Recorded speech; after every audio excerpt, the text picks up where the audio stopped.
Hello friends, good morning. কেমন আছে সবাই? আশা করি ভালো আছো, আমিও ভালো আছি।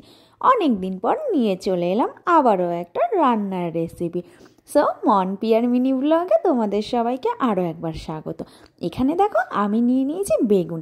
আজকে করব বেগুনের অন্য একরকম রেসিপি, যেটা আমি তোমাদের সঙ্গে আজকে শেয়ার করলাম। ওখানে আমি দেখো বেগুনগুলো পিস পিস করে কেটে নিয়েছিলাম, কেটে লবণ হলুদ মাখিয়ে রেখেছিলাম। এবার প্যান বসিয়ে দিয়েছিলাম, প্যানটা গরম হয়ে গেছে, ওর মধ্যে আমি সর্ষের তেল দিয়ে দিয়েছিলাম। দেওয়ার পরে আমি বেগুনগুলোকে খুব ভালো করে ভেজে নেব। এদিকে দেখো আমি মাঝারি সাইজে দুটো পেঁয়াজ নিয়ে নিয়েছি, হাফ টমেটো নিয়েছি, আর একটা লঙ্কা নিয়েছি। খুব বেশি ঝাল আমি করব না। তো দেখো আমি কিভাবে কি বানাচ্ছি।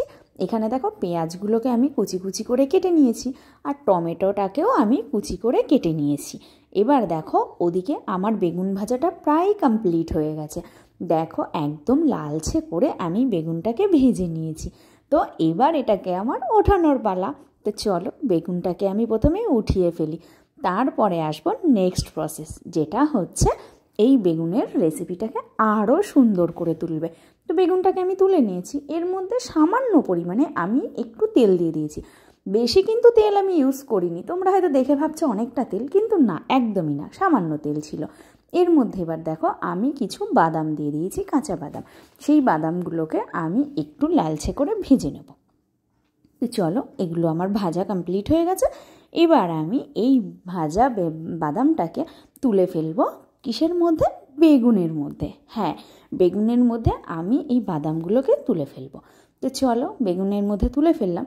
এবার আসি নেক্সট প্রসেস, যেটা হচ্ছে এবার আমি এগুলো তুলে ফেলার পরে ওর মধ্যেই দিয়ে দেব পেঁয়াজ কুচি আর টমেটো কুচি।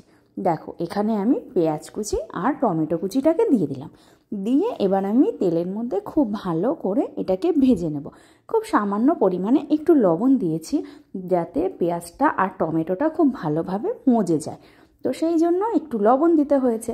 তো দেওয়ার পরে আমি এটাকে খুব ভালোভাবে মজিয়ে নেব। তো বলো তো তোমরা কারা কারা খেয়েছো এরকম বেগুনের ভিন্ন স্বাদের একটা রেসিপি? ভীষণ কিন্তু ভালো হয়েছিল খেতে। বেগুনের রেসিপিটা দেখলেই যেন জিভে জল চলে আসে। গরম ভাত, রুটি, পরোটা সব কিছুর সঙ্গে কিন্তু জাস্ট ফাটাফাটি যায়। তো দেখো এটা আমার প্রায় মজে গেছে। এবার আমি এটাকে তুলে ফেলবো। তুলে নিয়ে নেব কোথায়? সেই বেগুনের মধ্যেই। দেখো সমস্ত কিছুটা আমি বেগুনের মধ্যে নিয়ে নিলাম। এরপর এটাকে আমার মাখার পালা। আমি এইগুলোকে সব বাইরে খুব ভালোভাবে মেখে নেব। তো দেখো গরম আছে, ওই জন্য আমি হাত দিয়ে মাখতে পারছি না। তো চামচ দিয়ে আমি অল্প অল্প করে এগুলোকে মেখে নেব। তো চলো আগে মেখে নিই, তারপরে তোমাদেরকে দেখিয়ে দিই। তো দেখো আমার প্রায় মাখাটা কমপ্লিট হয়ে যাচ্ছে। তো তোমরা বলো তো কারা কারা এরকমভাবে খেয়েছো? যদি এখনও না বানিয়ে থাকো, আমার অনুরোধ রইল একবার হলেও বানিয়ে দেখো, ভীষণ সুন্দর হয়েছিল। তো দেখো তোমাদের সঙ্গে গল্প করতে করতে কিন্তু আমার বেগুন মাখাটা কমপ্লিট হয়ে গেছে। এবার আমি ওর মধ্যে ছড়িয়ে দিলাম কিছু কুচি করে রাখা ধনেপাতা, আর দিয়ে দিলাম সেই লাল লঙ্কাটা। দেখো তো দেখতে কতটা লোভনীয় লাগছে, তাহলে ভাবো তো খেতে কতটা ভালো লাগবে। তো আজকের মতো আমার ভিডিওটা এই পর্যন্তই। কেমন লাগলো অবশ্যই একটা কমেন্ট করে জানিও। আর পুরো ভিডিওটা দেখার জন্য অসংখ্য ধন্যবাদ। শুধু দেখলে হবে না, তাড়াতাড়ি বানিয়ে চটজলদি খেয়ে নাও। টিফিনে এরকম যদি বড়মশাইকে দেওয়া যায় পরোটার সাথে, তো কেমন হয় বলো তো?